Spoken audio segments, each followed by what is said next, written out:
এই দলটা আর করা যায় না। তারা হয়তো তাদের আত্মার টানে, তাদের মধ্যে যে জাগরণ এসছে তার জন্য হয়তো তারা সেইভাবে ভাবনা চিন্তা করছে, কিন্তু আমার কাছে কনফার্মেশন না আসা পর্যন্ত আমি এটা বলা ঠিক নেই। তবে যারাই মনে করছে যে তৃণমূলে দমবন্ধ অবস্থা ছিল, তৃণমূলের এই কাজ করলে মানুষ তাদেরকে হয়তো মানুষ সঙ্গে নেই সেটা তারা ভেবে নিয়েছে, সেই জন্য হয়তো তারা রিজাইন করছে। কাউন্সিলর যারা পদত্যাগ করলেন তাদের মধ্যে মুন্না আগরওয়াল রয়েছেন এবং এই মুন্না এরা হচ্ছেন কিন্তু সেখানকার প্রাক্তন বিধায়ক চন্দননগরের ইন্দ্রনীল সেন ঘনিষ্ঠ। ইন্দ্রনীল সেনের ঘনিষ্ঠ গতকাল রাতে হচ্ছে যে চন্দননগর যে রবীন্দ্র ভবন রয়েছে সেখানে হচ্ছে মেয়র রাম চক্রবর্তী তিনি হচ্ছেন একদল কাউন্সিলরদের নিয়ে বৈঠক করেন এবং বোর্ড মিটিং হওয়ার কথা ছিল আজকে, কিন্তু সেই বোর্ড মিটিং বাতিল করা হয় এবং যেটা দেখা যাচ্ছে যে ইন্দ্রনীল সেনের যারা ঘনিষ্ঠ কাউন্সিলর রয়েছেন তারা কিন্তু আজকে 6 জন মিলে পদত্যাগ করলেন। তো স্বাভাবিকভাবে এই চন্দননগর কর্পোরেশনের ভবিষ্যৎ কি হতে যাচ্ছে সেটা নিয়ে একটা কিন্তু প্রশ্ন উঠছে। প্রসঙ্গত বলে রাখি যে চন্দননগর যে বিধানসভা রয়েছে তার মধ্যেই এই চন্দননগর কর্পোরেশন রয়েছে এবং সেই চন্দননগর কর্পোরেশনেরই 33টার মধ্যে 31টাই কিন্তু তৃণমূল কংগ্রেসের ছিল। তো সেই জায়গা থেকে আমরা দেখেছি কিছুদিন আগে তোমার প্রাক্তন যিনি মন্ত্রী এবং এখানকার বিধায়ক ছিলেন ইন্দ্রনীল সেন, তিনি হঠাৎ করে একটু বেসুরো গাইতে শুরু করেছেন দলে থাকার ব্যাপারে এবং তার পাশাপাশি দেখা গেল তার ঘনিষ্ঠ যারা কাউন্সিলর রয়েছেন তারাও কিন্তু হচ্ছে পদত্যাগ করলেন।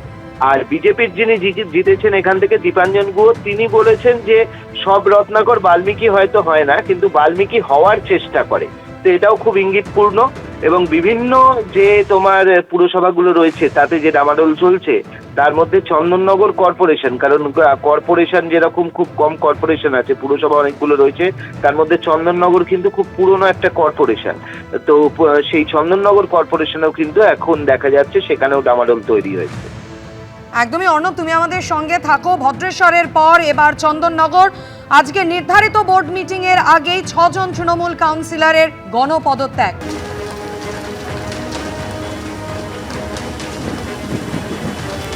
কলকাতা হাওড়ায় বিভিন্ন জায়গায় বৃষ্টির খবর যেমন আসছে, পাশাপাশি জেলায় জেলায় কিন্তু বৃষ্টি শুরু হয়ে গিয়েছে, সঙ্গে প্রবল হাওয়ার দাপট। উত্তরবঙ্গে তো স্বস্তির খবর আপনাদের শোনাচ্ছিলামই, এবার দক্ষিণবঙ্গেও স্বস্তির খবর। বিভিন্ন জায়গায় বৃষ্টি ইতিমধ্যেই শুরু হয়ে গিয়েছে। ব্রতদীপ ভট্টাচার্য আমাদের প্রতিনিধি এই মুহূর্তে সরাসরি আমাদের সঙ্গে রয়েছেন। ব্রতদীপ, দেখো, শহর কলকাতা এবং সংলগ্ন জেলায় কিন্তু জোরালো হাওয়া, ঝোড়ো হাওয়া এবং একই সঙ্গে বৃষ্টিও চলছে। বৃষ্টির দাপট এবং ঝড়ের দাপটটা একটু দেখাতে বলবো ক্যামেরাম্যান সহকর্মী দীপ্তেন্দুকে। আমরা যেখানে দাঁড়িয়ে আছি এটা কলকাতা বিমানবন্দর চত্বর এবং সেখানে কার্যত দাঁড়ানোই এখন দুষ্কর হয়ে দাঁড়াচ্ছে, কারণ এত প্রবল হাওয়া এবং বৃষ্টি চলছে এখানে।